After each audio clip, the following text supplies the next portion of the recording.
All right, guys, today we're gonna go over a few techniques when it comes to pastel. We'll be using our chalk pastels. We're not gonna use oil pastels right now. We're just gonna focus on chalk, and they do have some differences, but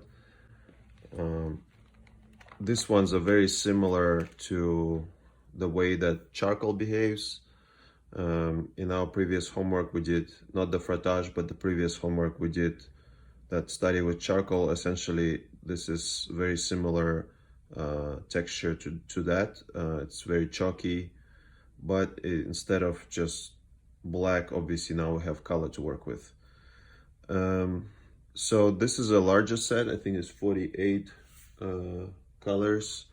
You don't have to have something like this. You can have a narrower set. Per our syllabus, I did want to make sure that nobody was gonna purchase some funky sets with weird neon colors or anything that's not standard. This is a pretty standard set. It's got obviously a wider range of some hues. You see a few different blues, a few different reds with some pinks and purples, quite a range of yellows and so forth, and greens, which is a nice thing to have, but it doesn't have some funky colors. Or some pastel sets come in very narrow sets that actually do not include basic hues, and you can work pretty comfortably even with a narrower range like 12 or 24. So first we'll go over a few techniques just to kind of get acquainted with how we can apply it. Some of those approaches we've already covered as far as cross hatching and blending and so forth, so it'll be pretty basic stuff. So I'm just gonna scoot this over here and pick a color I like. I don't know, I feel like this funky green. It's like a cooler green. And remember how we talked about in our color section, we talked about how around the color wheel we can move towards something warm or cool. So you know, your regular green would be something like this, but then if you add a little bit of blue to it, then we're moving farther towards the blues on the color wheel. And it's always a good idea to keep referencing that color wheel and those few notes I gave you, especially in the beginning, just to really kind of internalize it, and until it becomes second nature. My cat is trying to block me here from working. Go away, Rocky. So anyway, we'll start with just linear strokes, so you can and you can kind of see how it's already very dusty. So this is definitely something to keep in mind. It will be very easy to smudge it, so be mindful. And if you need to put a piece of paper like we did in class underneath your palm to rest your hand on the surface, you can also do that to prevent smudging. So we can apply it. By the way, I'm using watercolor paper that has a bit of a grain to it, or a tooth. You can obviously just work in your drawing pads. You don't have to use the watercolor paper or the pastel paper. The pastel paper also has a kind of a tooth to it. A lot of pastel papers come in different colors. They have tones to the paper itself, so they're darker. But for the purposes of our class, we don't have to worry about that. So you can kind of create gradations by simply laying down some marks. And it's a good idea to keep them always parallel to each other, so you can build tone that way. Since we're working with color, I'm sure it's kind of intuitively you already understood that, but to make something darker, we'll have to add darker color to it to push down the value. And to bring something up, we either have to lift off some of the pigment or keep the tones of some of the lighter colors. Another way to go about it is you can actually apply it more expressively. Wider strokes like this. You know, you can combine wider strokes with thinner ones. Some pastel sets come in round shapes, so this would be more of a round approach then. If you have that kind of set, you can also cross hatch. Let's say I'm gonna keep this one same way we did with pencil, but I'm gonna show you what happens if you actually use several colors. And let's I don't know, maybe see what happens with if we added a little yellow here. And you see how by rubbing against the grain of the paper, there's going to be a lot of dust created on the surface. It can go both ways. It can be kind of a detriment if you're not careful with it, or it could actually be to our advantage and we can use some of the dust to lightly blend it. I prefer blending. See what happened there? We had that cooler green first, and then I added some yellow on top, but I'm kind of blending them together, and that green essentially got warmed up. So by adding yellow that's warmer on our color wheel, kind of moving towards that red. Same thing, you can play around and see what happens in your sketchbooks. Same thing, applying it as a cross hatching, just to show you. I'm gonna clean my pinky here just so that I don't introduce that yellow again here, so it's gonna muddy it up. Blending this blue with that green. Now the blue is a little cooler, so if you want more saturation, make the hue itself to be more saturated. You can add more to it, and it's gonna also push the value down a little bit. You can add a darker blue to it, and again it will darken it. So I like to kind of layer it first with a few cross hatching or hatching marks, and then if you need to blend something together, you can go in and create this nice transitions. But you don't always have to blend everything with pastels.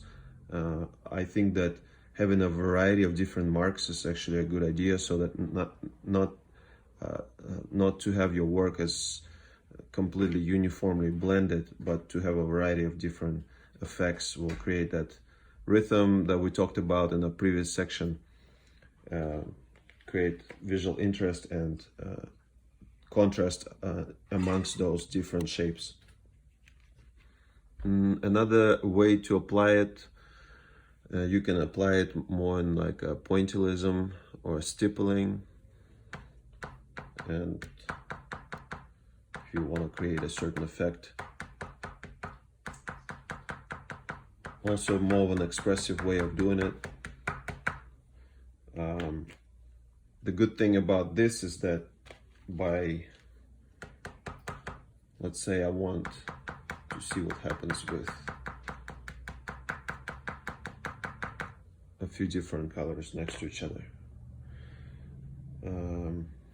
Maybe even let's do something funkier.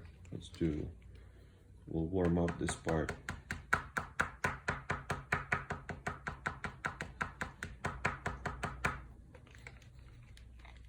With some orange.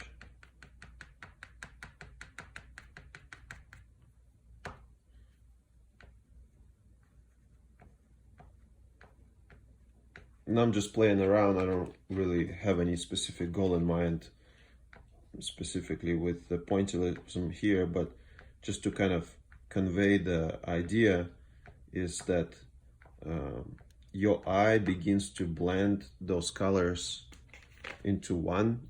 So by having them work next to each other, they sort of start vibrating off of each other. And that is not something you can achieve without having a neighboring color in isolation.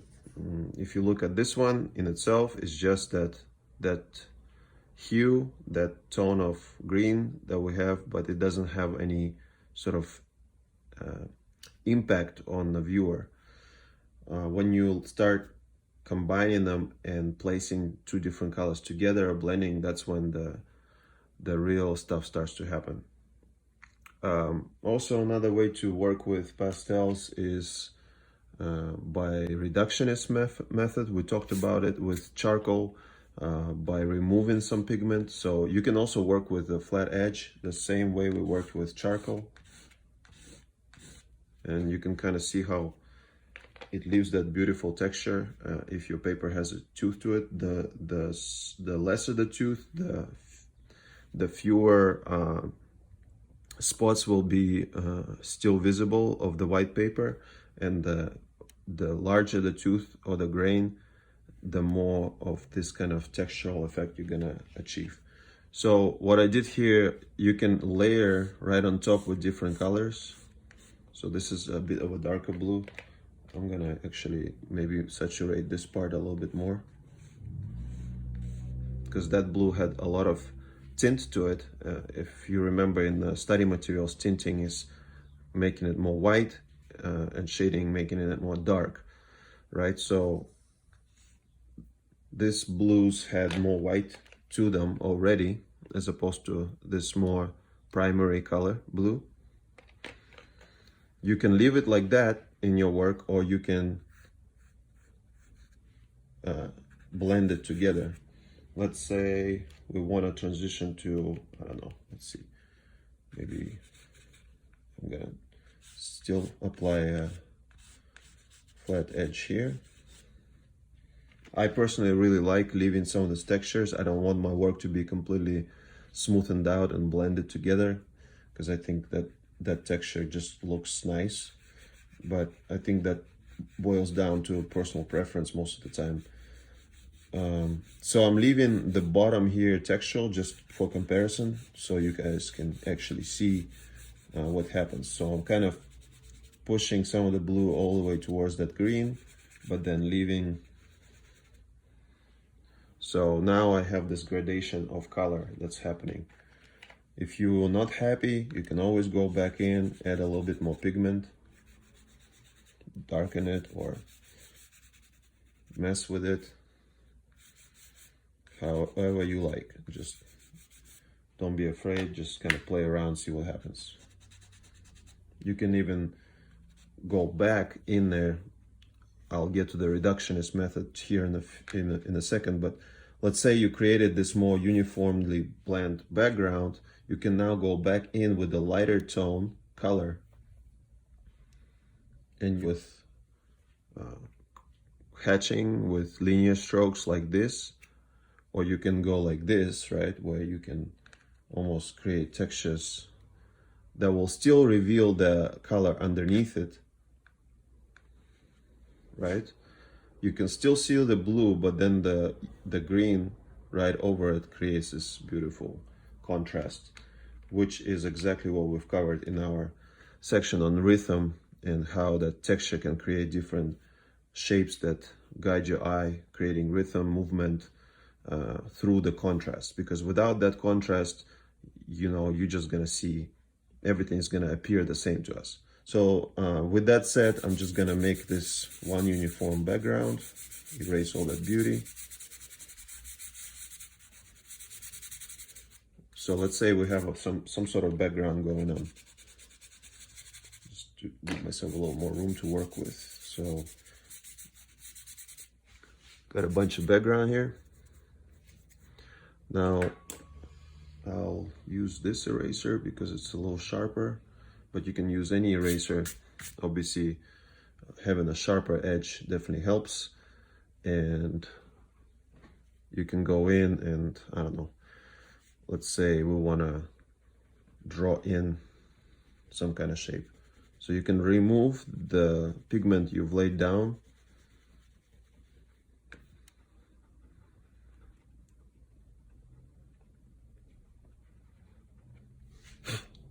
See what's happening? I'm removing some of the dust. It's not gonna be as white as the paper before we lay down some of the pastel, but you can still remove quite a bit of it. I don't know, maybe we don't see skies like this, but clouds are kind of something I enjoy drawing, and it's just a quick and simple thing to show. You can obviously, with the same approach, draw anything you like. Maybe somebody would use it for, if your eraser gets dirty, as always, you can just quickly rub these things off on the corner of your paper or on a table. Perhaps you could use it to almost draw like simple lines like that.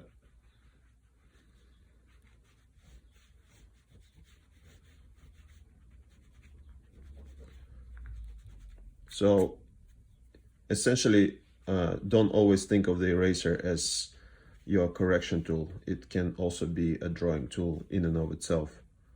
You can also apply pastel in more of a pattern-like way.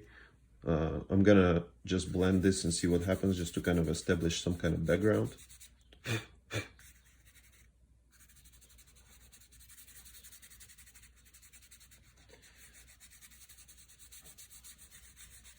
And I do want to kind of bring your attention to the way that green and that reddish pink sort of tone blended together, and observe what kind of color we got here, and just keep it in mind, because I'll get back to it in a few minutes, which will make a lot more sense, but I just want you to note what happened here for now. So I'm gonna go back with, let's say, a darker tone. So maybe you can even create more of a pattern-like approach.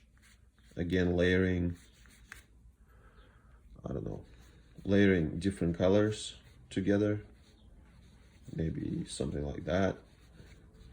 There's not really any specific rule to it, just you can kind of create a pattern however you like. You can do it with one color, several colors. Maybe you want to add another lighter color over this darker background. You can go back in there.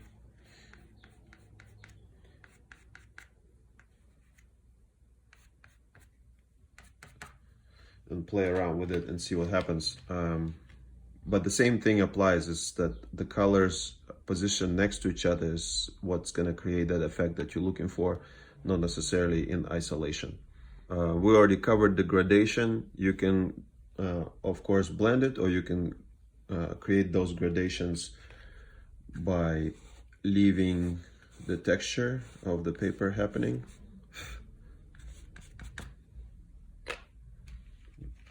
And that might be something that will actually result in an interesting effect.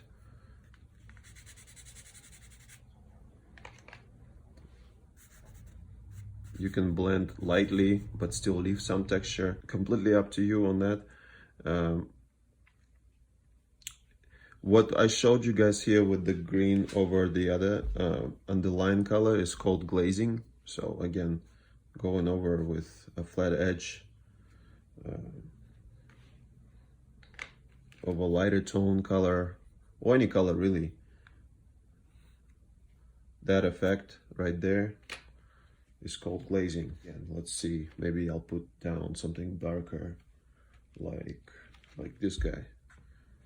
And I'm varying the pressure, so the more pressure you exert, the more of a, first of all, you're gonna get a lot more dust, a lot more chalk on the surface, but also you're gonna have a lot more of a darker, more packed effect, because the paper will absorb a lot more of it if you press on it, obviously. Same way we've discovered that with our charcoal. But be mindful when you apply pressure. If you're gonna apply pressure for holding your little pastel from the very tip, obviously there's gonna be a risk of you breaking it. So when you apply pressure like that, make sure you hold it like so, where your fingers are supporting the entire length of this, because otherwise it's gonna easily break since it's such a soft material. That is not to say you can't work with those little broken pieces. You still can. That's glazing right there. But you don't want to end up with 10 different pieces of that yellow broken, because that will actually remove the possibility of you working with more finer details by using it more in a sketchy kind of way, like a pencil, right? So maybe see what happens here. I'm gonna change the direction and just kind of glaze it like that. So you can see that by layering over different colors, not necessarily blending them, you can essentially achieve the same effect as here or here, by revealing some of the color underneath that you've laid down before, and then layering over, so your eye sort of sees it together, right? If I went in and blended this, it's just gonna create a color that's a combination of that purple and that reddish color that I put down. But glazing kind of implies that some of it is still seen through. Some of it will smudge as you apply the pressure, some of it will be still see-through, right? Like that. I'm just gonna blend this together also.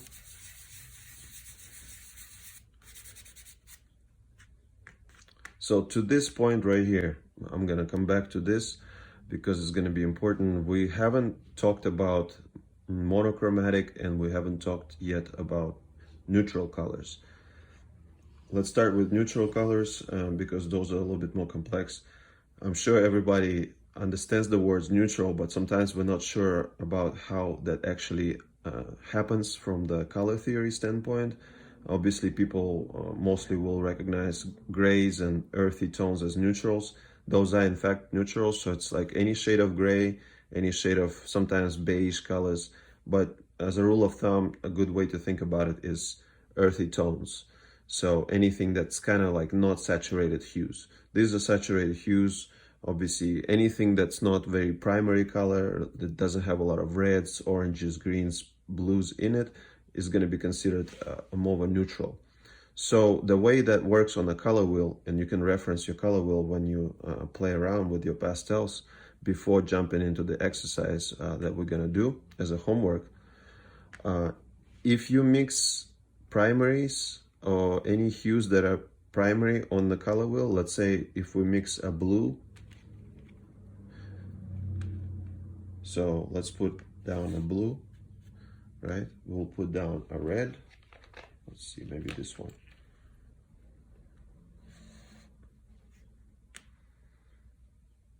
Okay. And we'll put down this yellow here. Essentially what happened here is it became a lot more neutral, even though it still got a lot of green, but it got neutralized because we blended some red into that green. So it kind of started moving towards that brown, and that brown earthy tone is what we consider one of the neutral tones. So if you blended these guys together, see what happens when you start blending primaries together. They turn into this kind of grayish tone. And the coolness or the warmth of this tone will be defined by the proportion of how much you mix into into that neutral of warm colors versus cool colors. And essentially, like my set already has a lot of colors that are closer to neutrals, but they still have some variation of hues like reds and oranges here.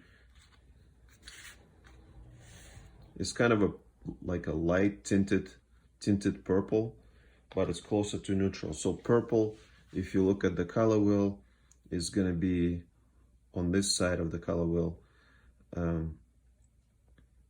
And if you look at the opposing color, then we're moving towards that greenish yellow, right? So if we mix that color, that's an opposite on the color wheel, and mix it with that purple, see, automatically it neutralized it. It became a lot more gray.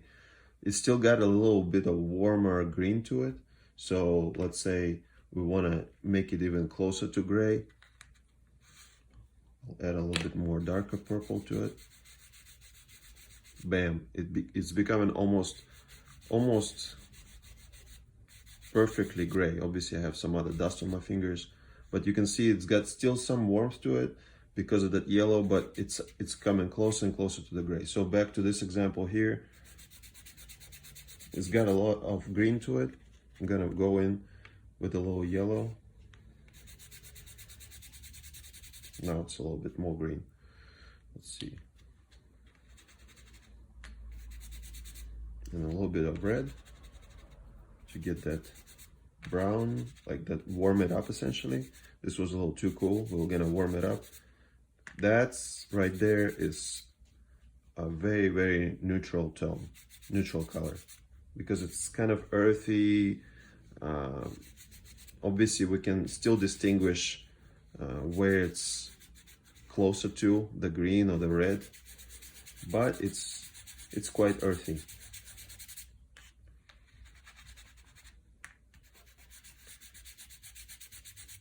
And that's what we consider as neutral. If you take just a black or something like that, I don't even know if this is black, this is kind of like a warmer black. I advise people not to jump to black because it doesn't have any color in and of itself. But this color right here has got a little bit of brown. So this is a very neutral tone, right? You can then shift any color, or you can darken any color by adding something like that to it. Let's say you need to push your value down.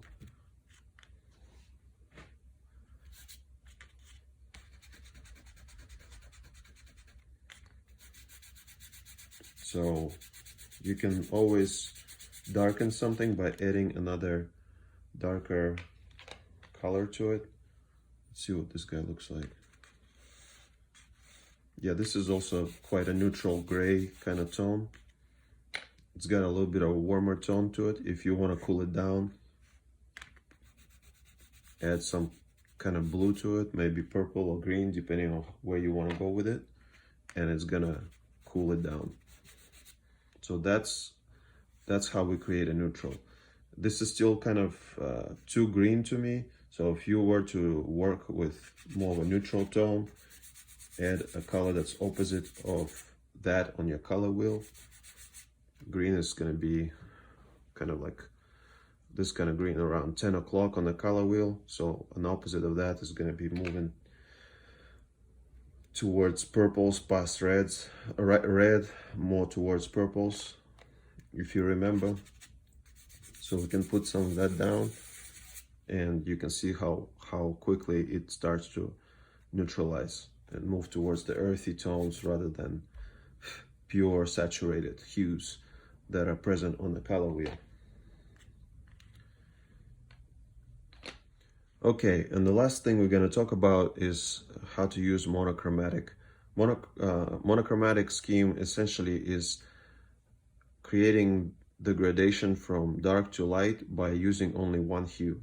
That's monochromatic. What I'm going to do right now is I'm going to kind of show you what we can do with just one hue, and we can still build three-dimensional sense to an object or a scene, essentially using color, but the way we would use it if it was charcoal, right? I'm using this, I'm gonna use it on the example of a sphere. Got a lot of those greens in my hands still, so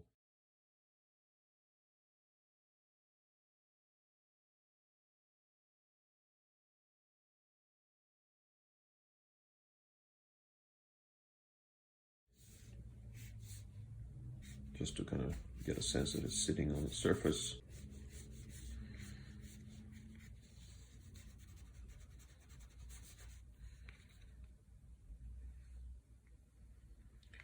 I'm changing my pressure here a little bit, putting a little bit more pressure so that I can get a much darker tone. And obviously right now I blended that chunk right there a little bit more, so it doesn't reveal the white paper underneath, and it appears darker because of that. This chunk right here still has a lot of white textural spots, so if I go in there, by the way, you're welcome to use your paper stumps right there under the sphere where it's the darkest. I want it to not show any white texture, white paper through the pastel. And I'm gonna smudge it a little bit more on the far end of the cast shadow.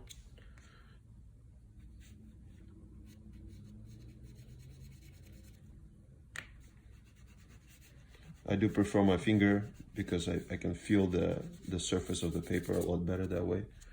But if you really want to get detailed and get in like close to where you can get with your finger without sacrificing the accuracy, then you're more than welcome to use a paper stump. So essentially you can see how adding more and removing some of that white paper that shows through the texture, it creates a darker appearance. It pushes that value down.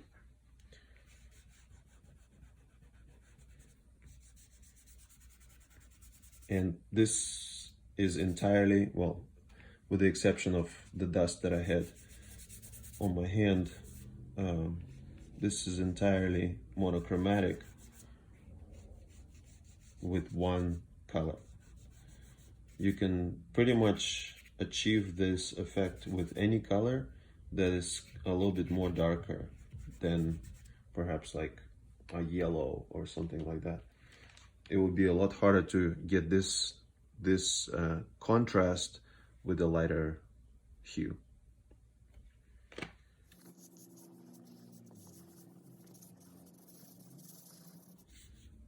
Don't try to get, again, same thing, we've talked about it with charcoal, don't try to get the precise photograph of what you see or what you're trying to achieve right away, and just kind of get there in the process. If you slow down and observe how something behaves, like shadows and values, you are much better off that way. In this case, what I'm gonna do is I'm not gonna blend as much, and maybe I'm just gonna leave some of the marks, and the more sparse the marks are, the obviously lighter it's gonna appear.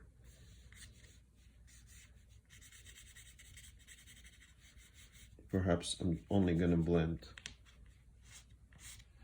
the back, and then I'm gonna leave the sphere a little bit more sketchy like that. Right now I'm just applying with the flat edge, that way I can cover more ground, and I'm not too concerned about quote unquote making a mistake or anything like that. I'm just trying to block it in so I can create enough contrast value wise from the sphere to the background. And then I'm just gonna push it down, remove some of that white paper that shows through, Obviously I'm doing it very quickly. It's not meant to be like a finished product, but just to kind of get you to understand how you could use pastel. So this is still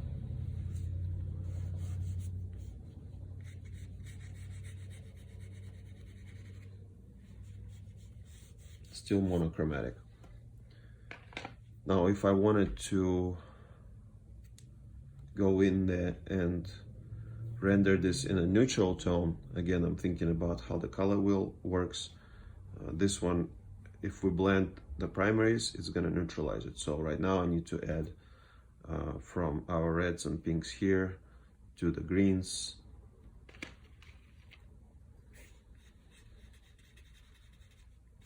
If I don't want something screaming at me like this pinkish red, and make it a little bit more neutral so the hue is not as saturated, go in there with a few colors. You can leave it like that. It's kind of cool, leaving some of this textural effect. You don't have to blend them. Your eye is gonna neutralize it together, but they're working in unison now, because you can see both of them showing through the texture.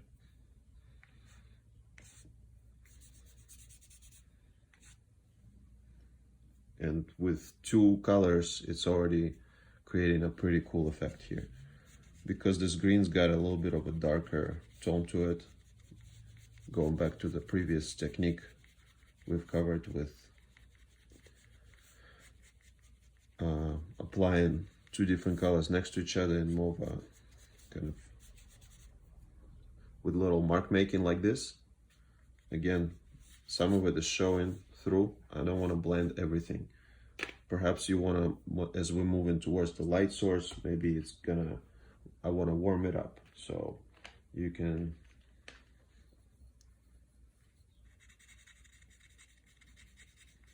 layer a little bit of yellow there or something like that. Maybe I don't want it as saturated. I'm going to use something a little bit more. You can also, anything that's not very saturated, it usually is referred to as quieter. So anything that's not pure hues, often you would hear people refer to it as quieting it down, meaning that it's not as saturated.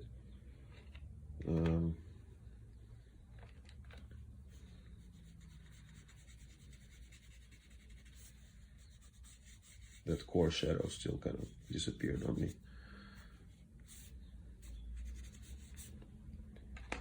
If you want to neutralize it even more, make it more earthy, bring a little bit of blues in there as our third primary on the color wheel.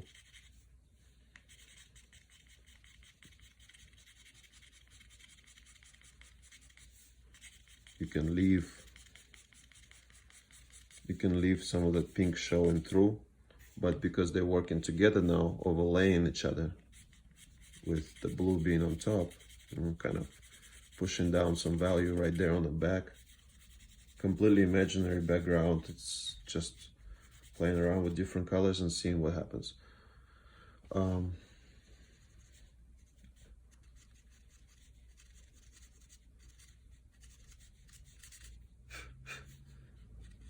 being careful with that dust so I don't just completely smudge it.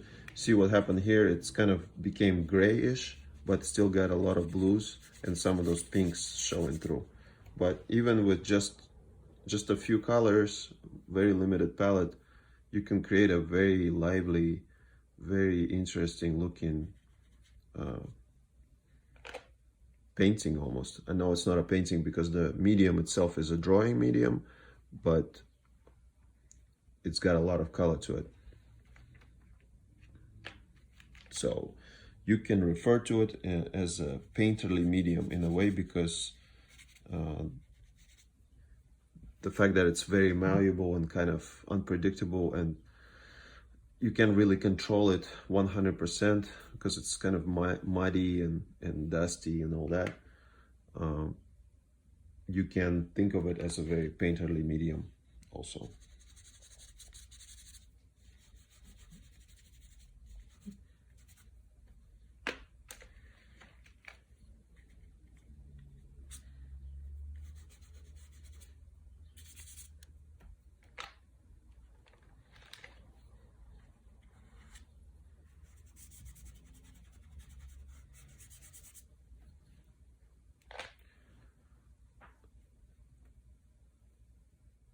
All right.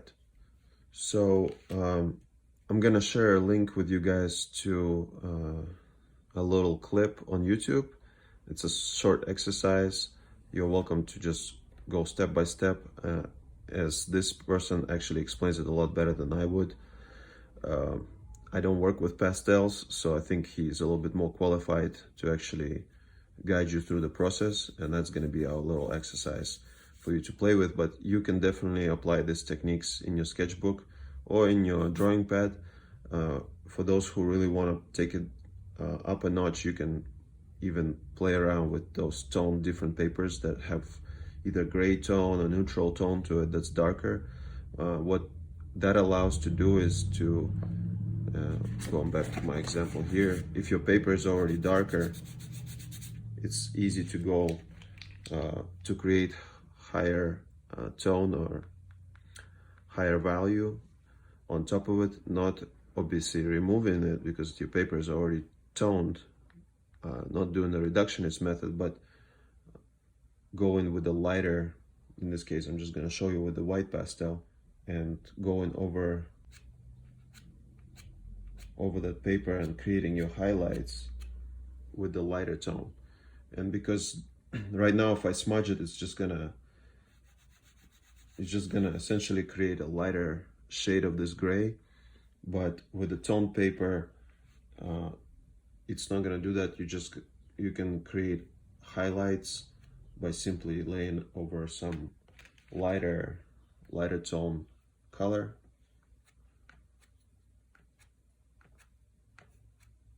Without necessarily smudging anything, just creating some kind of highlight right on top of it.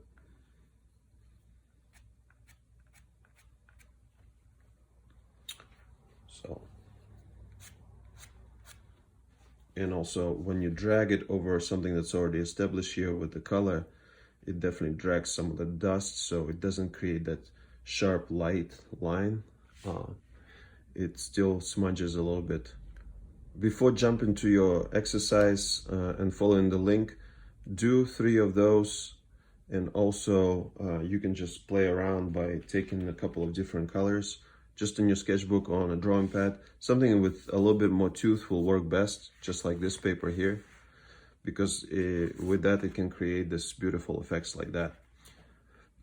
But I want you to try and render a few spheres, monochromatic, something with a couple, three different colors, and also just play around with it. Just try to create a few gradations, a few textural gradations, a few different colors laid over each other. And just get the feel for it, and it shouldn't take you more than literally 10-15 minutes. That will be your warm-up. That will be your way of kind of getting in the zone and just getting the feel for how you can control the medium a little bit better, so that will take that stress away when you start on a longer exercise, which I mean, it's actually not that long, but just play around and create a few gradations with different colors. Keep going back to the pink. I guess I kind of like this color, but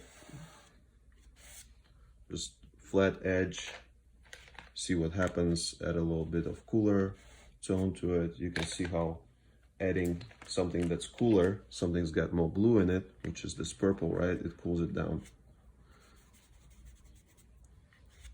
Moving towards red like this. This pink is actually more of a cool red. If I laid this red right here, you can, by contrast, you see the difference. This is much cooler because it's got a little bit more blue to it. We're moving towards those purples on the color wheel. And this one right here has got a little bit more yellow. So it warms it up very quickly. See what I'm doing here? I'm just kind of glazing over with some yellow. If you add, again, something with more white in it, something lighter tone, like a white, it's just gonna tint it, meaning it's gonna bring it up in value. So if you want to make it a little lighter. One thing to remember though is that by adding white to your more saturated hue, the saturation will definitely decrease quite dramatically.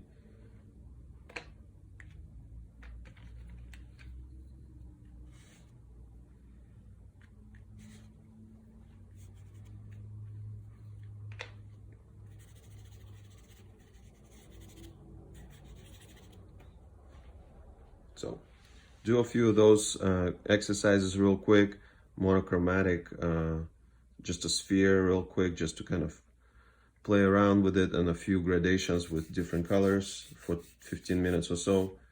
And then you can move on to the exercise in the link. All right, let me know if you have questions, and I'll talk to you soon.